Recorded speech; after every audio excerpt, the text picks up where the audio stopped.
여러분은 세계 지도에서 동해나 독도가 일본해 그리고 다케시마라고 표기된 지도들을 보신 적이 있나요? 독도와 동해 문제가 종종 한일 간 논란의 대상이 되고 있는데요. 왜 결론이 나지 않고 계속해서 한일 간의 이슈가 되고 있을까요?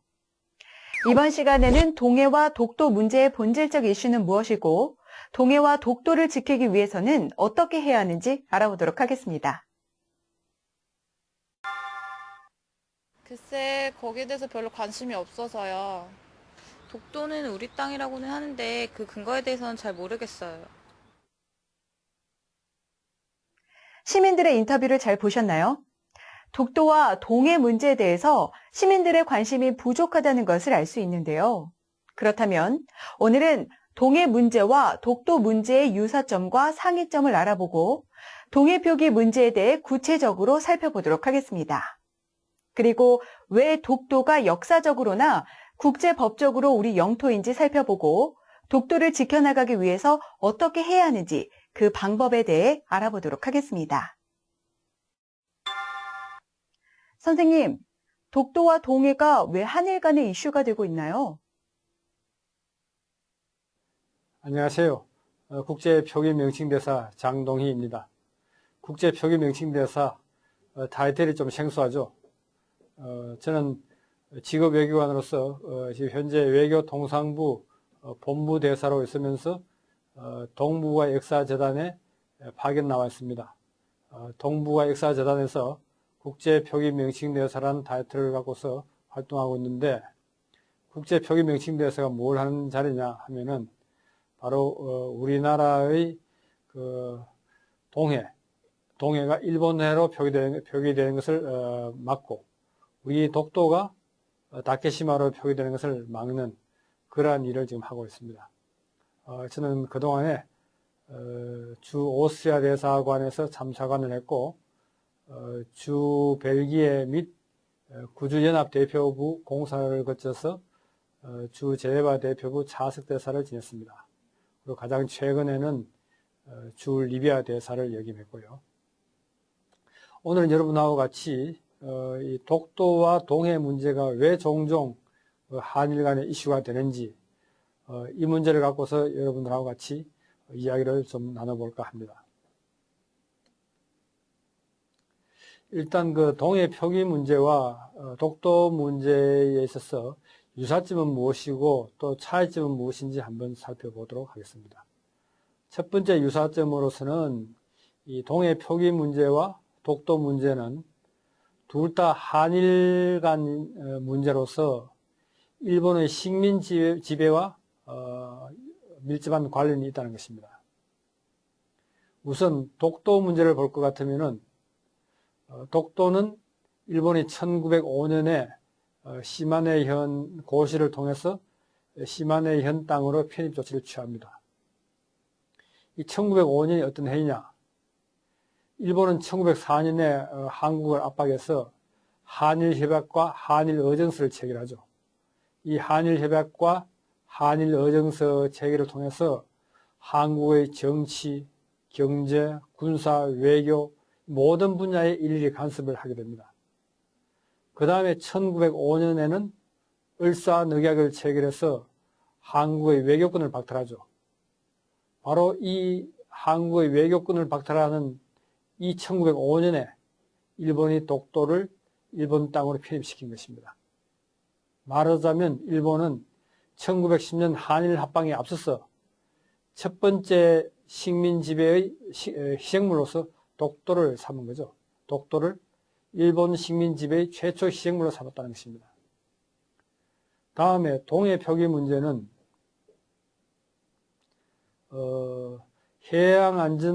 해상 운송 안전을 위해서 바다의 지도라고 할 수 있는 해도 S23을 발간하는 국제기구가 있습니다. 국제수로기구, 영어로는 IHO, International Hydrographic Organization이라 하는데 이 IHO가 1929년에 처음으로 이 S23이라 불리는 해돋이를 발견하게 됩니다. 다음에 37년도에 제2판을 발견하게 되는데 이 29년과 37년에 발견한 이 해돋이 S23의 이 동해 바다는 일본해로 표기됩니다. 그때 우리는 일본 식민지 하에 있기 때문에 당연히 IHO 회의에는 참가할 수 없었고, 이렇게 우리는 우리 의사를 표명할 기회도 없이, 대한민국은 참여할 기회도 없이 일본 식민지 하에서 일방적으로 IHO가 제작한 이 해돋이에 동해가 일본해로 표기된다. 바로 이러한 점에서 이 동해 표기 문제와 독도 문제는 바로 일본 식민지배와 관련이 있다. 이런 유사점을 갖고 있습니다. 또 한 가지 유사점을 할 것 같으면은 이 동해 표기 문제나 이 독도 문제는 둘 다 우리 국민 감정상 아주 민감한 문제죠. 이에 따라서 이 동해 표기 문제나 이 독도 문제는 어떤 순식간에 국민 전체의 어떤 이슈가 되어가지고 국민 감정을 자극하게 되고 이렇게 해서 양국 간의 심각한 문제로 종종 대두되고 하는 그런 유사점을 갖고 있습니다. 다음으로 동해 표기 문제와 독도 문제에 있어서 어떠한 차이점이 있느냐. 우선 동해 표기 문제는 지명 표기 문제입니다. 말하자면 이름을 어떻게 할 것인가, 이름을 동해로 할 것인가 일본해로 할 것인가 하는 이러한 이름에 관한 문제이고, 이에 반해서 독도 문제는 영유권 문제입니다. 말하자면은 이 독도의 소유권이 누구한테 있느냐, 한국이 독도의 소유권을 갖고 있느냐 아니면 일본이 갖고 있느냐 하는 이런 영유권 문제라는 것입니다. 그 다음에 이 동해 표기 문제는 현재 세계에서 발행되는 대다수 지도에 동해가 일본해로 표기되어 있기 때문에 우리는 이 일본해로 표기되어 있는 것을 동해로 바꾸든지 아니면 최소한 일본해와 동해를 같이 써달라 하는 이런 점에서 현상을 변경시키기 위해서 이 공세적 입장을 취하고 있는 반면에 이 독도 문제는 우리가 현재 독도에 대한 영유권을 실질적으로 행사하고 있습니다. 따라서 우리는 이 독도를 우리가 행사하고 있는 독도 영유권을 지켜내야 한다는 입장이고, 일본은 이걸 변경시키려고 하는 그런 입장이기 때문에 우리가 독도 문제에 대해서는 방어적 입장이라고 할 수 있겠습니다. 선생님, 동해 표기에 대해서 어떤 문제가 있나요? 그러면 일단 먼저 동해의 표기 현황에 대해서 한번 살펴보도록 하겠습니다. 지금 그 세계에서 발행된 지도를 볼 것 같으면 거의 대다수가 일본어로 표기되어 있죠. 동해 표기가 된 지도는 거의 없는 상황이었는데 2000년도에 우리가 그 조사를 해봤습니다. 그 조사를 해봤더니 동해가 변기된 지도는 전체 2.8%밖에 되지 않았습니다. 그런데 그동안 우리가 이제 동해 변기를 위한 노력을 쭉 추진해온 결과 2009년도에는 그 동해 변기된 지도가 28%가 넘었거든요. 예, 그만큼 우리가 그래도 나름대로 동해 표기를 위한 노력을 한 결과 이 정도 실적을 올렸다고 볼 수 있겠습니다.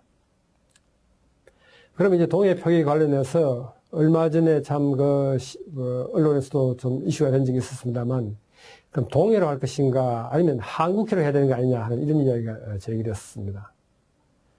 한국해로 해야 된다는 주장은 그 옛날 발행된 고지도에 보면 대부분이 Sea of Korea 혹은 Sea of 조선 이렇게 되어 있는데 왜 동해를 주장하느냐, 이 한국해를 주장해야 되는 것이 아니냐 하는 이런 주장이 있었습니다. 이러한 주장도 뭐 일리가 있습니다만, 한 가지 생각해 볼 문제는 첫째, 한국해라는 이름은 우리가 부른 이름이 아니죠. 우리는 조상 대대로 동해라고 불렀습니다. 이 한국해라는 이름은 서양에서 그 지도를 제작하는 사람들이 자기들이 갖다 붙인 이름이지 우리가 붙인 이름이 아니거든요. 그러면 우리가 우리 아들 이름을 철수라고 지었는데 다른 사람이 영수라고 한다고 철수를 영수로 바꿀 것인가 하는 이런 문제가 제기됩니다. 두 번째로는 국제 지도 제작한 데 있어서 본래 그 토착 지명, 영어로 엔도님이라 합니다만 이 토착 지명을 외래 지명, 엑소님보다 우선시하는 그런 관행이 있습니다. 따라서 이 한국회라는 것은 외국 사람이 갖다 붙인 외래 지명, 엑소님인데 동해는 우리 토착 지명 엔도님이죠. 따라서 이런 국제 지도 제작 관행이나 원칙에서도 이 동해로 하는 것이 설득력이 되어 있다는 것입니다. 그래서 우리가 1992년도에 이 동해로 할 것인가 한국어로 할 것인가 이런 걸 갖고서 전부 다 그 정부 각 부처가 모여서 회의를 했습니다.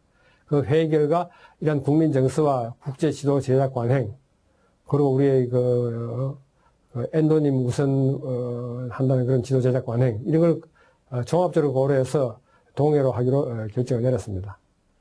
그래서 지금 한 10년 가까이 동해 병기를 추진해온 결과 조금 전에 말씀드린 바와 같이 동해 병기 실적이 상당히 실적을 거뒀는데 지금 와서 다시 한국회를 주장한다는 것은 우리 주장에서 일관성 유지 문제도 있고 또 우리가 그런 주장을 한다 그러면 국제사회에서 우리를 얼마나 우습게 보겠습니까?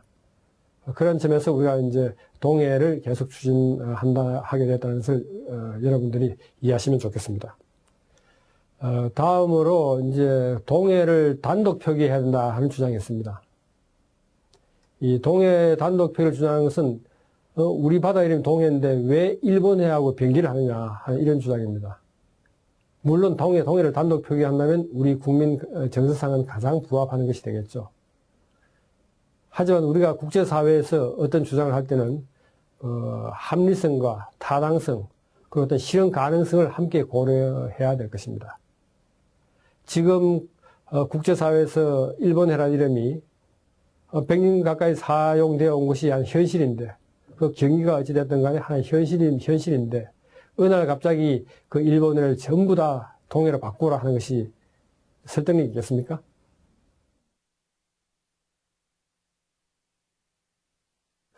그러면 동해 병기를 주장하는 데 어떤 근거가 있느냐? 타당성이 있느냐?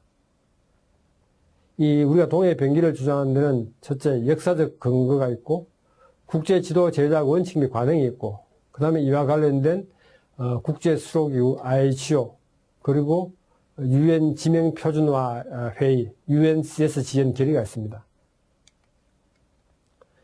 우리 동해라고 한 동해 역사적 근거로는 이 동해 바다 이름이 시대에 따라서 여러 가지 빈도의 차이는 있겠지만 세계 지도에서 동해나 조선해, 혹은 한국해, 일본해 이런 것이 쭉 혼용되어 왔습니다.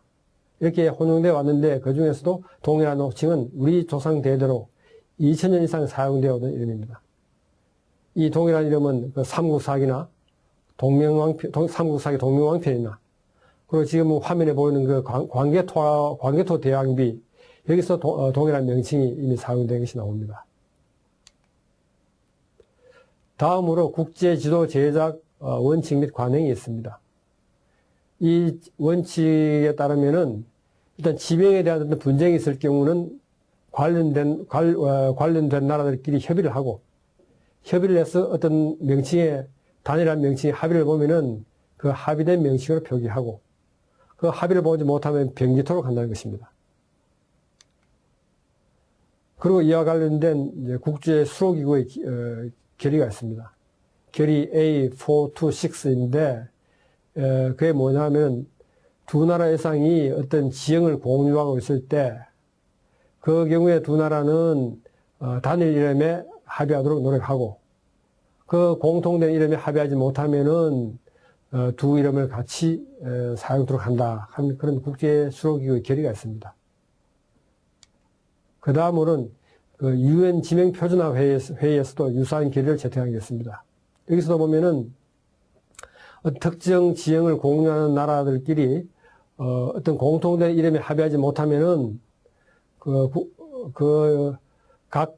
각국이 사용한 이름을 같이 쓰도록 한다 하는 것이 하나의 국제 지도 제작에서의 하나의 일반 원칙이다 하는 그런 결의가 있습니다. 우리는 이렇게 국제 지도 제작 관행이나 IHO 그리고 UNCSGN 결의 이런 걸 종합해서 이렇게 동해와 일본에 병기할 것을 주장해 나가고 있는 것입니다. 그러면 어떻게 해서 동해 병기를 이제 추진해 나갈 것인가? 이 동해 병기를 추진하기 위해서는 정부 차원의 노력도 필요하고 또한 우리 민간 차원에서 노력도 필요하겠습니다. 이 정부 차원에서는 IHO에서 발간하는 S23 지금 이제 4판을 준비 중입니다만 이 4판에서는 동해 병기가 이루어질 수 있도록 정부 차원에서 최대한 노력을 해야 할 것입니다. 정부에서는 이 해외의 공간을 통해서 각국 정부와의 교섭을 통해서 이 IHO 해도 4판에서는 동해 병기가 이루어질 수 있도록 최대한 노력을 하고 또한 지도 제작사 등을 접촉해가지고 이 지도에서 동해 병기가 이루어질 수 있도록 노력을 하고 그리고 또한 각국에 있는 그 지리 교사나 지리 교수 이런 분들하고도 교섭을 하고 설득 노력을 계속할 필요가 있습니다. 이와 더불어서 우리 민간 차원의 노력도 아주 중요합니다. 특히 방크의 활동은 더 이상 말할 수 없이 중요하죠. 이 방크와 같은 그런 그 시민단체나 동해 연구회, 그 지리학자 이런 분들이 모두 합심해서 동해 병기 노력을 추진하고 학자들이나 이런 분들은 학술적 차원에서 이론적 기반을 만들고 이 학자들을 설득하고 하는 이런 노력이 필요하겠습니다. 이와 관련해서 방크가 지금까지 이 동해 병기 노력을 추진한 실적을 많이 이뤘습니다만도 앞으로 이 방크 회원들이 더욱 노력해서 더욱 높은 좋은 실적을 이룰 수 있기를 기대해 봅니다.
일본 정부가 동학습 지도 일본이 유령 교과서에 있었어요. 독도를 일본 땅이라고 명기할 적기로 결정했습니다.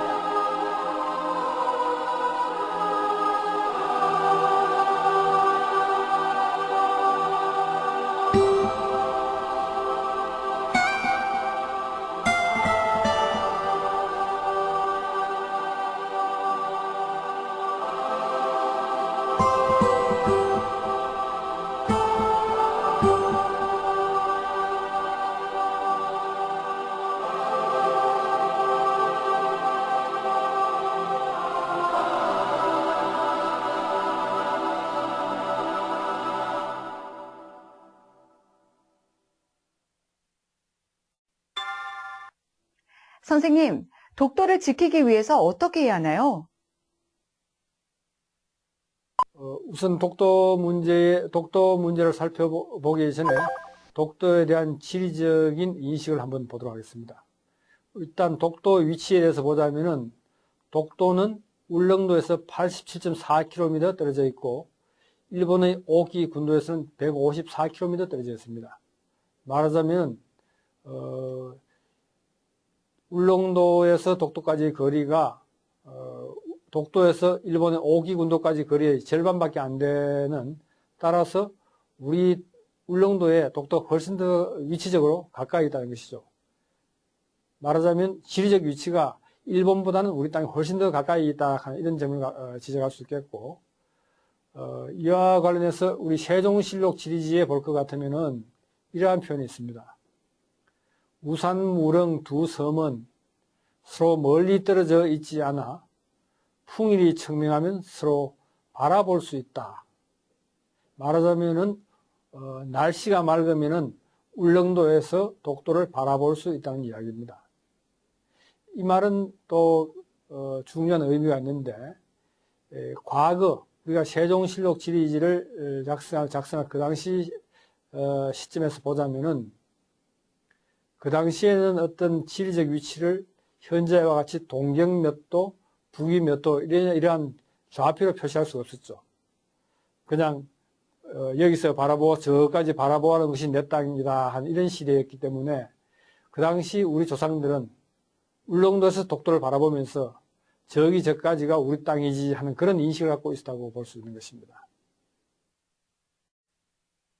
그럼 독도 영유권 관련해서 일본 측 주장이 뭔지를 살펴보고 일본 측 주장의 허구성이나 문제점에 대해서 한번 살펴보도록 하겠습니다.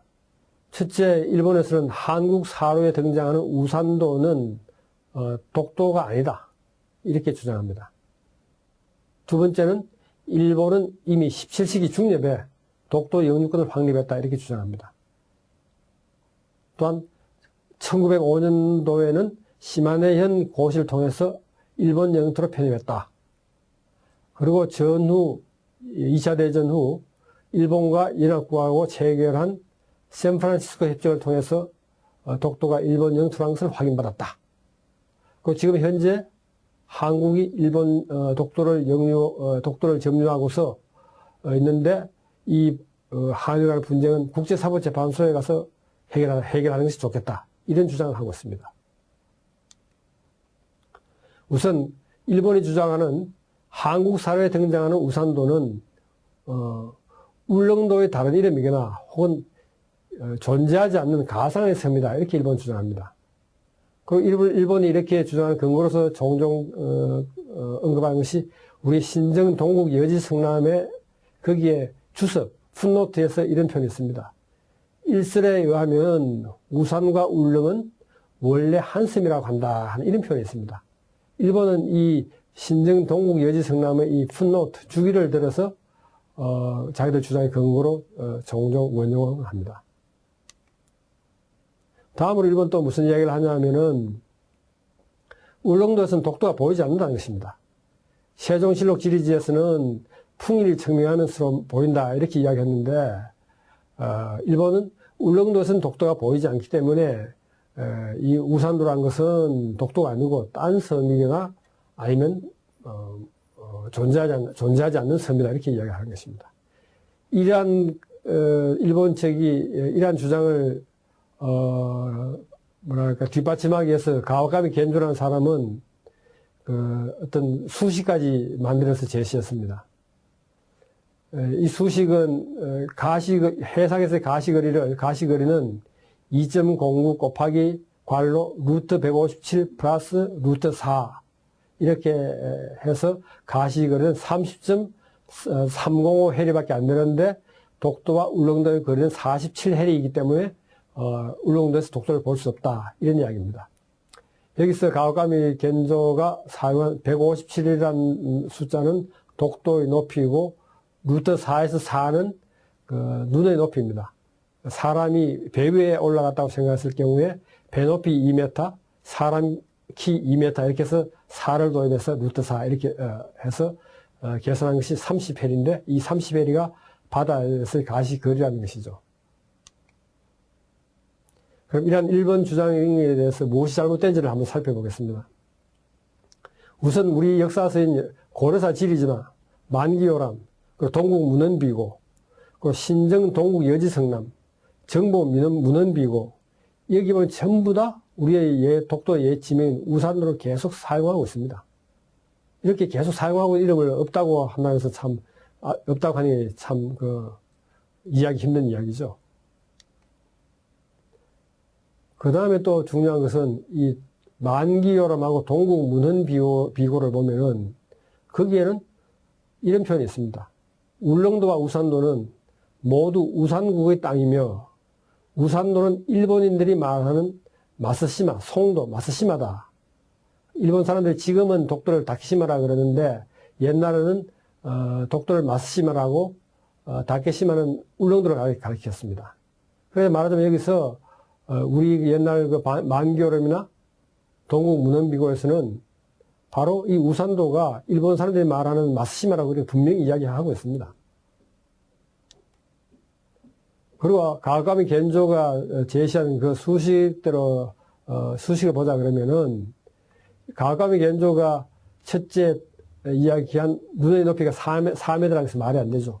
왜냐하면은 울릉도에서 독도를 바라볼 때 울릉도 최고봉에 올라가면 높이는 985m입니다. 눈의 높이는 985m가 아니, 4m가 아닌 985m가 돼야 될 것이고, 최고봉까지 가지 않더라도, 예를 들어서 한 200~300m 되는 지점에서 본다 하더라도, 루트 4가 아니고 루트 200이 돼야 되겠죠. 그리고 이제 독도의 높이도 157m가 아니고 174m입니다. 따라서 우리가, 울릉도의 최고봉에 올라가서 바라본다 그러면은, 그 가시거리는 가까미 겐조의 공식을 이용하더라도 바로 91해리가 나오는 것입니다. 그러니까 독도가 47해리니까 보이고 남죠. 그래서 가가미 겐조는 자기가 주장한 수식을 적용하면 오히려 독도가 보여야 마땅하다는 것을 수치적으로 자기가 입증하는 그런 결과밖에 되지 않는 겁니다. 그리고 실제 독도를 울릉도에서 육안으로 볼 수 있습니다. 지금 저기 화면에 사진이 나와 있는데 지금 사진 저 멀리 독도가 찍혀 있습니다만 지금 사진으로는 식별이 조금 어려워 보이기도 합니다만 실제로 가보면 여러분들 육안으로 독도를 볼 수가 있습니다. 두 번째로 일척은 17세기 중엽에 독도 영유권을 확립했다고 주장을 하는데 이 주장의 근거로서 뭐냐면은 1618년에 오야 가문하고 무라카와 가문 양가가 이 막부로부터 토해 면허를 받아서 울릉도에서 독점적으로 업에 종사했다 하는 그런 이야기입니다. 그래서 1618년에 이미 자기들이 영유권을 확립했다 이런 이야기입니다. 그리고 그 다음에 여러분들이 그 안용복 이야기 아시죠? 안용복이 일본의 불법 어업을 저지하기 위해서 일본까지 건너가서 교섭한 결과 결국은 일본이 자기 어민들한테 울릉도와 독도에 가지 말라고 조치를 취한 이런 유명한 이야기였지 않습니까? 그래 이 안용복 활동의 결과로 1696년 독고가 막부는 일본 어민들로 하여금 울릉도와 독도에 나아가지 못하게 지시를 내립니다.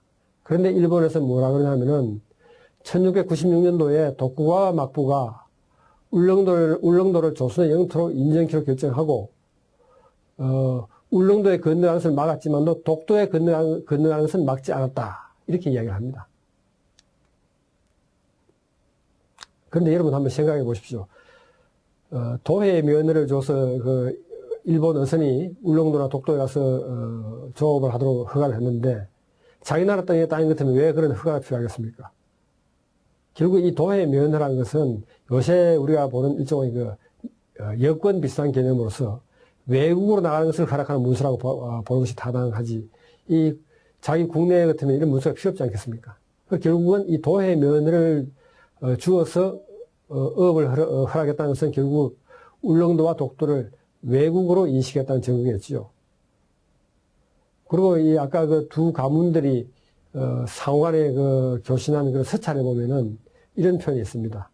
다케시마 안의 마스시마, 즉 울릉도 안의 독도 이런 표현이 나옵니다. 이는 결국은 독도가 울릉도의 부속 도시라는 것을 인정한 것이고 따라서 울릉도 도해를 검했다 그러면 독도 도해도 검했다고 보는 것이 마땅하겠죠.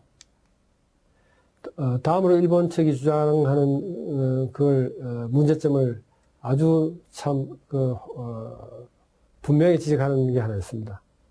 그게 뭐냐면은 1868년도에 일본이 메이지 유신을 단행하죠. 메이지 유신 후에 성립된 이 메이지 정부는 불만 세력을 무마시키기 위해서 대륙 진출을 도모합니다. 이 대륙 진출을 도모하는 단계에서 일단 조선을 대륙 진출의 발판으로 삼기 위해서 일단 조선에 대한 사정을 조사해서 보고하라는 지시를 외무성에 내립니다. 그래서 일본 외무성이 1870년대에 조선을 조사하고서 보고서를 냈는데 이 보고서 제목이 뭐냐면 조선국 교제 시말 내탐서, 조선국과 교제를 하게 된 시말 처음과 끝에 관한 내탐서 보고서 뭐 이렇게 되겠습니다. 이 조선국 교제 시말 내탐서의 첫 부분에 보면은 이 다케시마와 마쓰시마가 조선 부속으로 된 시말, 된 이유 이렇게 해서 시작합니다. 결국은 벌써 다케시마와 마쓰시마가 조선 땅이라는 것을 인정하고 시작하죠. 조선 땅이 된 이유 이렇게 시작하는 것입니다. 이것만 보더라도 일본은 결국은 스스로 독도가 한국 땅이라는 것을 인정했던 것이죠. 또한 일본은 1905년도에 시마네 현으로 편입했는데 일본은 주장하는 바가 뭐냐면은 그 당시 어업에 종사하던 나카이 요자부로라는 사람이 이 독도 영토 편입을 청원해 가서 일본 정부는 1905년 1월 가기 결정으로 독도 영유어선을 재확인하고서 2월 달에 시마네현 지사가 편입을 고시했다. 이렇게 주장합니다. 따라서 일본은 1905년도에 독도를 자국 영토로 편입했다는 것이죠. 그런데 여기서 보면 일본이 1905년도에 독도를 자기 영토로 편입했다 하는데 본래 옛날에 그 당시 사실 보면 이제 19세기 말부터 제국주의 시대였던 그 국제법 이론이긴 하지만 그 당시에 제국주의 국가들이 그 영토 확장을 위해서 한 것이 만들어낸 이론이 무주지 선점입니다. 주인이 없는 땅은 먼저 점령하면 임자다. 소위 쉽게 말하자면 먼저 죽으면 임자다 이런 이야기죠. 무주지 선점. 이제 그렇게 주장하다가 우리가 그러면 그 전에 우리가 무주지가 아니었으면 너희들은 시마네 편입 조치는 무효냐 이렇게 하니까 일본 측에서는 또 말을 싹 바꿉니다. 그게 아니고 본래 일본 땅이었는데 1905년 조치는 영유 어사를 재확인한 것에 불과하다 이렇게 말을 바꿉니다. 자, 여러분 한번 생각해 보십시오. 우리가 자식을 입양을 했습니다. 입양을 했는데 그럼 이게 당신 입양했으니까 친자식이 아니겠네 이렇게 물으니까 한 이야기가 뭐냐면 본래 내 친자식인데 친자식임을 한 번 더 확인하기 위해서 입양 조치를 취했다. 이 가능한 이야기입니까? 친자식이면 친자식이고 양자면 양자지 친자식임을 확인하기 위해서 다시 한 번 더 입양 조치를 취했다. 가능한 이야기입니까? 그리고 두 번째로 보면 아까 말씀드린 나카이 요자부로라는 사람, 이 사람은 사실 이 사람이 그 당시에 참 무자비한 어업을 해가지고 독도 주변에 있는 강치, 바다 사자 이쪽이죠. 이 강치를 다 멸족시킨 당사자가 바로 이 니카이 요자부로라는 사람입니다.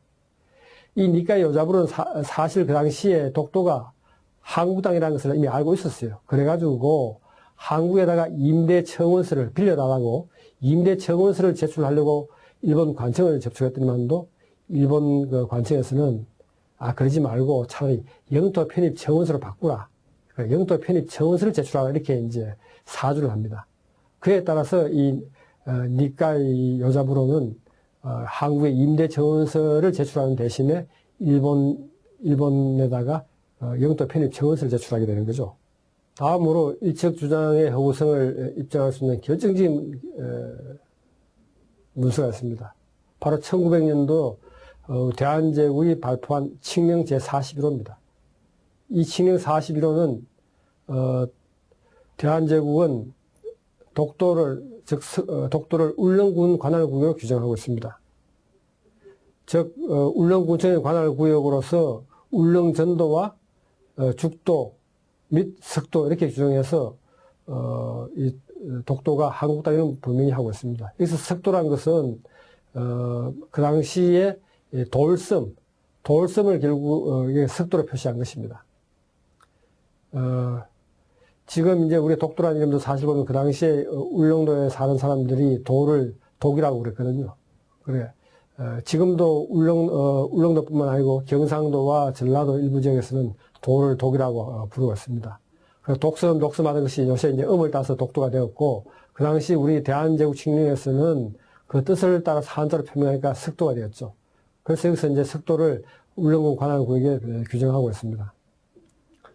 그런데 일본은 이 석도가 독도라는 것도 인정하지 않으려고 그러죠. 하여튼 일본은 모든 조그마한 어떤 헛짐을 쓰면 파고들어가지고 그걸 확대해서 항구의 독도 영유권을 분할하려고 지금 하고 있는 게 그게 현실입니다. 다음으로 아주 중요한 또 문서가 있습니다. 이게 뭐냐면 이게 1987년 3월 달에 일본 교토대 호리가조 교수가 발표한 논문에서 나온 이야기인데, 뭐냐면은 일본 시마네 현에서 내무성에 문의를 합니다. 이 다케시마하고 마쓰시마를 시마네 현에서 하는 지도와 시마네 현의 지도와 시마네 현에서 행하는 지적조사에 포함시켜야 될 것인가 하는 것을 내무성에 문의를 합니다. 이 시마네 현의 문의에 대해서 이 내무성은 1876년도에 답을 하기를 어떻게 했냐 하면은, 이 문제는 이미 겐로쿠 연간인 1699년 끝난 문제로서 다케시마와 마쓰시마는 우리나라와는 아무 관계가 없다. 이렇게 일본 내무성에 회신합니다. 그리고 일본 내무성에서는 이 문제를 다시 한 번 더 확인하기 위해서 태정관, 지금 말로 하면 이제 수상실입니다. 이 수상실에 다시 한 번 더 문의를 합니다.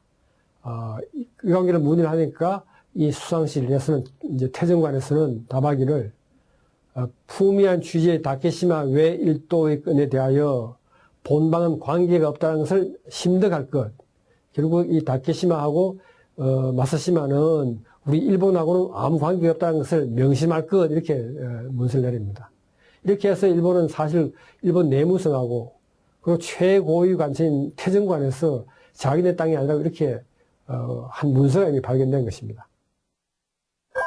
그럼 다음으로 전후 연합국의 조치 관련해서 일본적 주장의 일본적 주장을 살펴보고 그의 문제점이 무엇인지 보도록 하겠습니다.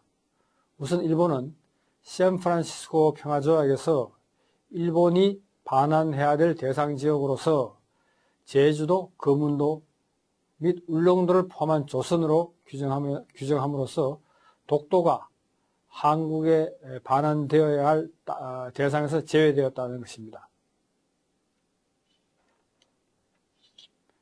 그럼 여기서 일본적 주장의 문제점이 무엇인지 살펴보도록 하겠습니다. 우선 샌프란시스코 협정은 독도 영유권에 영향을 미칠 수 없다는 것입니다. 다만 샌프란시스코 협정은 스카핀 677호와 더불어서 연합국 의사가 무엇인지 파악하는 데 있어서는 주요한 문서가 될 수 있을 것입니다. 그러면 왜 샌프란시스코 협정이 독도 영유권에 영향을 미치지 못하느냐? 우선 이 국제법에 있어서 주요한 조약인 조약법에 관한 비엔나 협약이라는 게 있습니다. 이 협약에 보면은 조약은 당해국의 동의 없이는 조약 당사국이 아닌 제3국에 영향을 미칠 수 없도록 되어 있습니다. 다만 제3국에 이익을 주는 그런 조항은 제3국의 명시적인 반대가 없으면 효력을 발생할 수 있습니다만 제3국의 이익에 해를 가져다 주는 조항은 제3국이 서면으로 명시적으로 동의하지 않는 한 효력을 발생할 수가 없습니다. 이러한 것은 우리 국내에 있어서 국내 계약법에 있어서 마찬가지인데요. 예를 들어서 갑과 을이 계약을 체결하면서 병에게 이익이 되는, 즉 예를 들어서 갑과 을이 계약서 상에 병에게 매달 100만 원씩 장학금을 주자. 이러한 내용은 병이 명시적으로 반대하지 않는 한 효력이 있습니다. 반대로 갑과 을이 계약을 체결해서 병으로부터 매달 100만 원씩 갈취를 하자. 이런 내용을 계약에 넣었다 하면은 병이 서면으로 명시적으로 동의하지 않는 한 효력을 발생할 수 없는 것입니다. 마찬가지로 이 샌프란시스코 협정은 연합국하고 일본 간에 체결된 조약입니다. 이 조약에 한국은 당사국으로 참여하지 않았고요. 따라서 이 샌프란시스코 협정은 한국이 서면으로 동의하지 않는 한 한국에 대해서는 효력을 발생할 수 없는 것입니다. 그러면 이 샌프란시스코 협정에 따르면 독도가 일본 땅으로 되어 있는 것일까요? 그렇지 않습니다.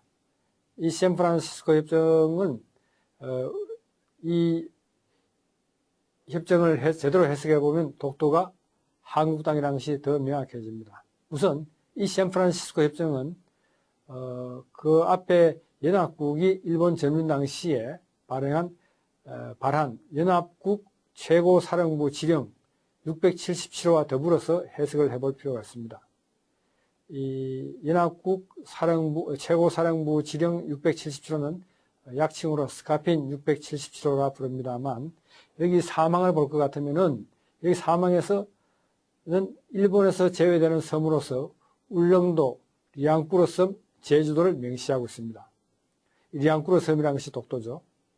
그런데 일본은 여기 6항에 규정한 이 지령이 연합국의 최종적 결정을 의미하는 것이 아니다 한 이 조항을 들어서 이 스카핀 677호는 최종적인 것이 아니고 결국은 샌프란시스코 협정이 최종적인 것이다 이런 이야기를 합니다. 그런데 여기서 또 한 가지 중요한 조항이 또 하나 됐습니다. 바로 5항입니다. 이 5항에 보면은 이 지령에 포함된 일본의 정의는 다른 특정한 지령이 없는 한 연합국 최고사령부로부터 발하는 모든 지령, 각서, 명령에 적용된다 이렇게 되어 있습니다. 말하자면은 이 스카핀 677호의 지령의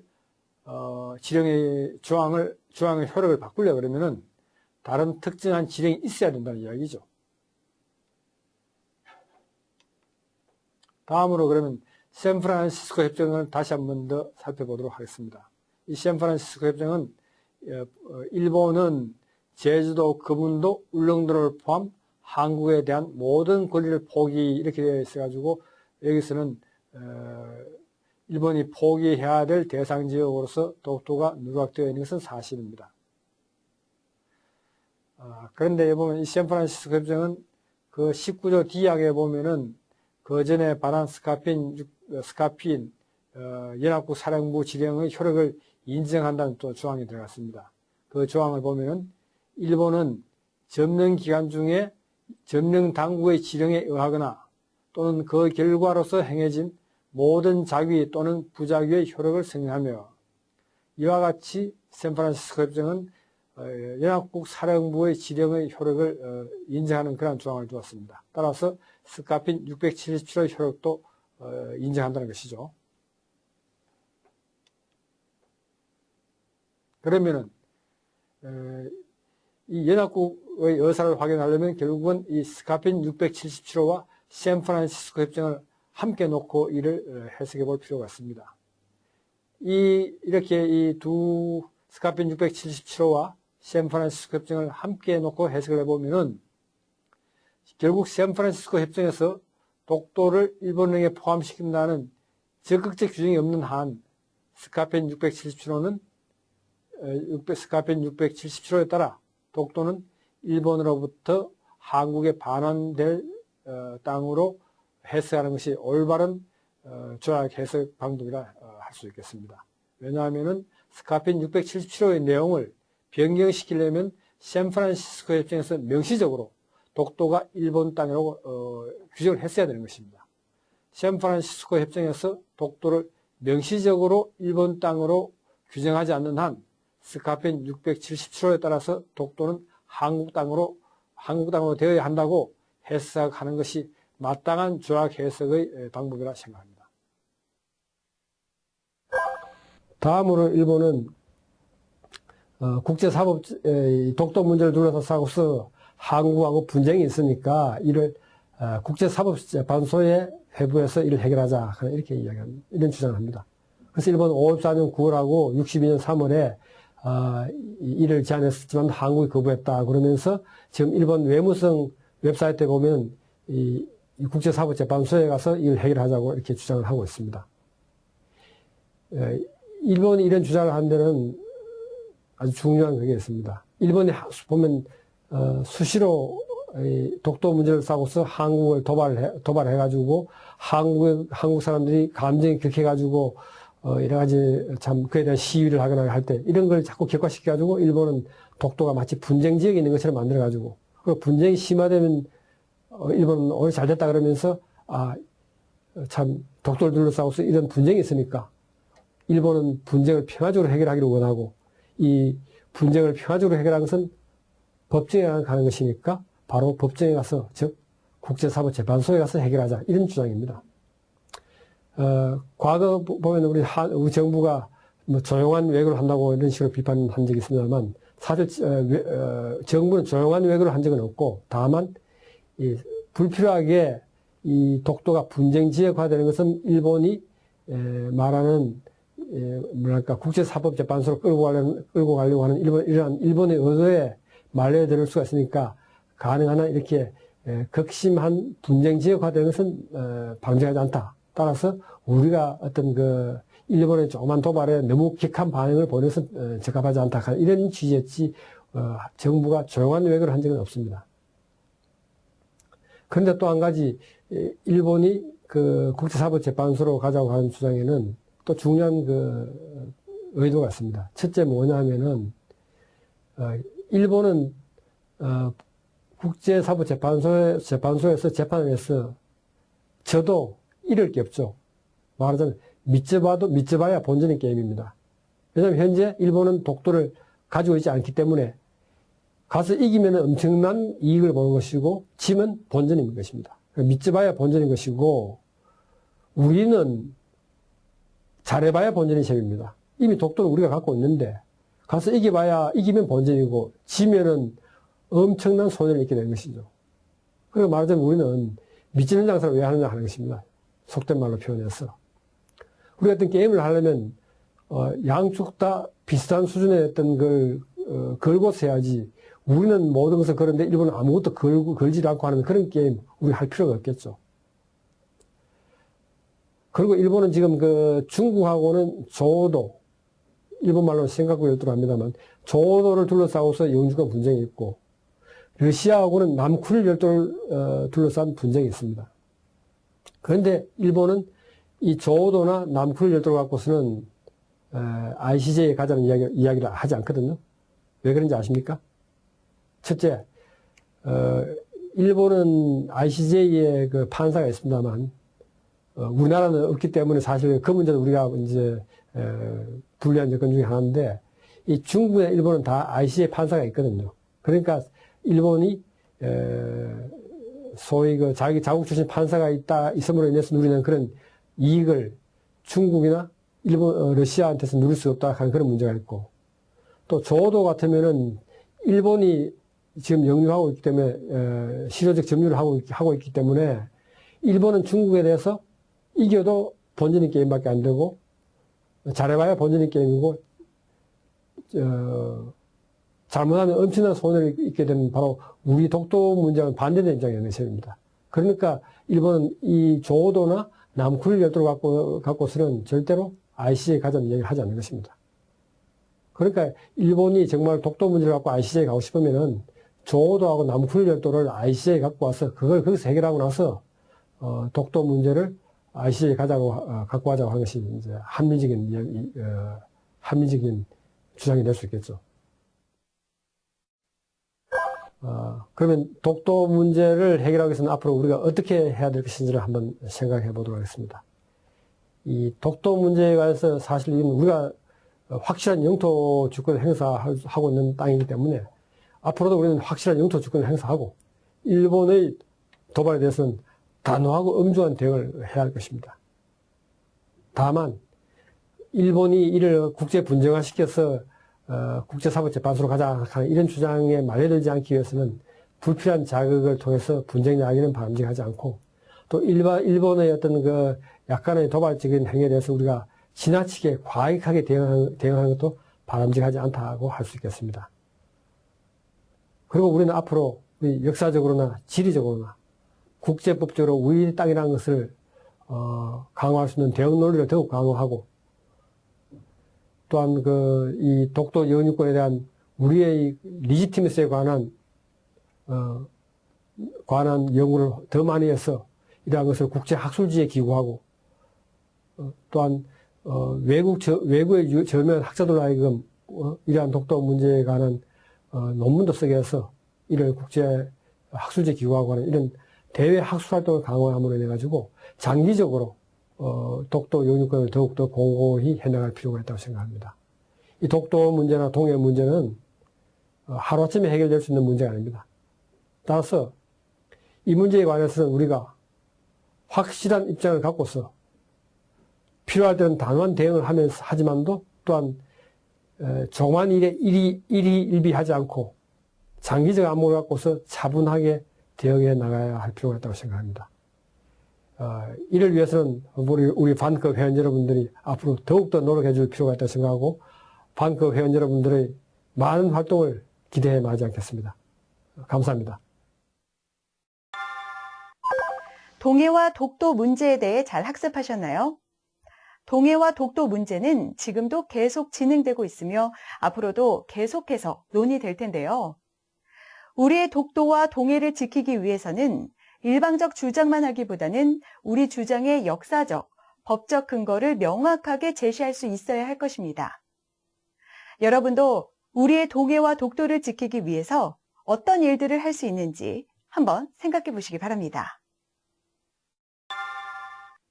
오늘 학습한 내용을 인쇄하여 정리해 보면서 이번 시간 학습을 마치도록 하겠습니다. 수고하셨습니다.